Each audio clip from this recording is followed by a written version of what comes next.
안녕하세요. AI가 알려주는 오늘의 역사입니다. 오늘은 2월 7일.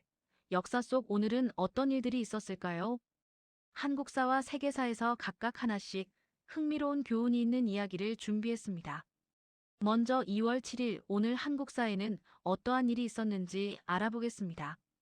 지금으로부터 78년 전 오늘 한국 역사 최초의 전국적 총파업이 시작되었습니다. 당시 한국 사회는 극도의 혼란 속에 있었죠.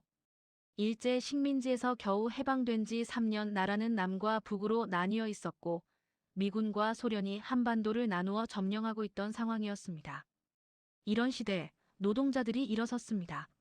1945년 해방 이후 한국 사회는 좌우 진영의 심각한 대립 속에 있었습니다. 좌익 세력은 조선공산당과 남조선노동당을 중심으로 노동운동을 주도하고 있었고 이들은 조선노동조합 전국평의회라는 전국 조직을 만들어 활동했습니다. 한편 미 군정은 1948년 유엔 한국위원단을 남한으로 들여보내 단독 선거를 추진하고 있었습니다.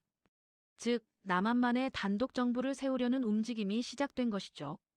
이것은 한반도의 분단을 의미했고 좌익 세력은 이에 강하게 반발했습니다. 1948년 2월 7일 오전 조선노동조합 전국평의회는 국가 비상 소집령을 내렸습니다. 남한 전역에서 노동자, 공장 근로자, 택시기사, 심지어 요식업 종사자까지 거리로 나왔습니다. 그들의 외침은 간단했습니다. 단선단정 반대, 남북통일정부 수립. 당시 기록에 따르면 철도 노동자들은 역을 점거했고 항만 노동자들은 부두를 봉쇄했으며 은행원들은 직을 그만두었습니다. 처음에는 평화로운 파업이었지만 경찰의 무력 진압이 시작되면서 상황은 격해졌습니다. 곳곳에서 충돌이 발생했고 일부 지역에서는 폭력 시위로 번졌습니다. 특히 제주도에서는 파업의 여파로 심각한 유혈 사태까지 발생했죠. 이 7파업은 약 4일간 계속되었지만 결국 진압되었습니다. 미군정과 경찰의 강경 진압으로 수백 명이 체포되었고 사상자도 발생했습니다. 하지만 이 파업이 남긴 역사적 의미는 컸습니다. 그것은 해방 이후 한국에서 벌어진 최초의 전국적 노동투쟁이었으며 좌우 진영의 첨예한 대립을 보여주는 사건이 되었거든요. 결국 2개월 뒤인 5월 10일 남한만의 단독 선거가 실시되었고 대한민국 정부가 수립되었습니다. 이 7사건을 돌아보면 우리는 민주주의 사회에서의 노동운동의 중요성을 배우게 됩니다. 당시 노동자들은 국가의 미래를 놓고 자신의 목소리를 냈던 것이죠. 비록 그들의 주장이 받아들여지지 않았지만 그 과정 자체가 민주주의의 한 형태였습니다. 오늘날 한국의 민주주의가 발전할 수 있었던 것은 이런 역사적 경험들이 있었기 때문입니다.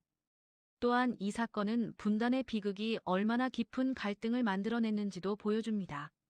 다음은 2월 7일 오늘 세계사에는 어떠한 일이 있었는지 알아보겠습니다. 지금으로부터 62년 전 오늘 한 명의 기사가 뉴욕의 하늘을 가르며 날아왔습니다. 비틀스가 온다. 1964년 2월 7일 페남 항공 비행기가 뉴욕의 JFK 공항에 착륙하는 순간 세계 대중음악의 역사는 완전히 바뀌어 버렸습니다. 이것이 바로 브리티시 인베이전의 시작, 비틀스의 미국 첫 방문이었던 것입니다.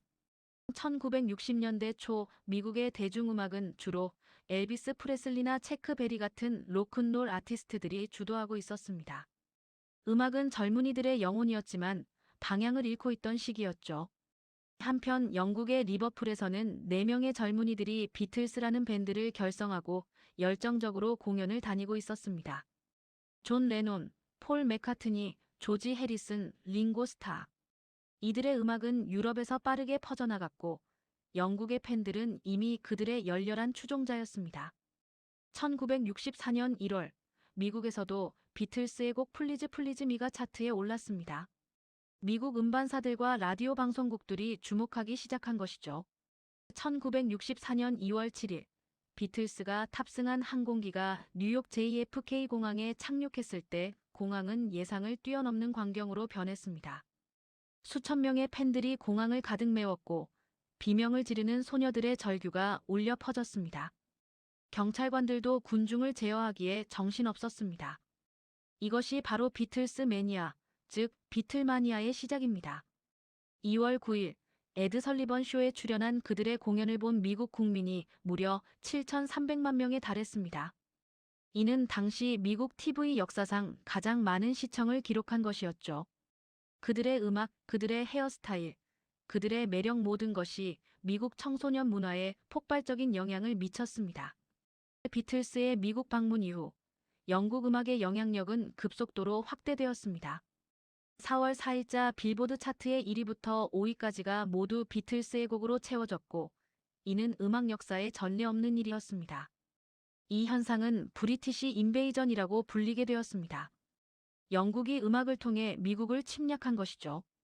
이후 롤링스톤즈, 킹크스, 핑크 플로이드 등 수많은 영국 밴드들이 미국 시장으로 진출했습니다. 이 비틀스의 미국 상륙 사건은 단순한 음악 역사의 순간을 넘어섭니다.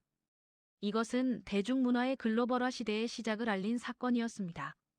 한국과의 문화가 국경을 넘어 세계를 사로잡을 수 있다는 것을 증명한 첫 번째 사례였기 때문입니다. 오늘날 우리가 K-팝이 세계를 장악하는 현상을 목격할 수 있는 것도 그 뿌리는 비틀스가 만든 문화 현상에 있다고 할 수 있습니다. 또한 이 사건은 젊은 세대의 힘을 보여주었습니다. 비틀스의 팬들은 대부분 10대와 20대였고 그들의 열정이 역사를 만들었던 것입니다. 음악이 정치적, 사회적 변화의 중심에 있던 1960년대, 비틀스는 그 중심의 심장이었던 것이죠. 오늘은 이 7사건과 비틀스의 미국 상륙에 대해 알아봤습니다.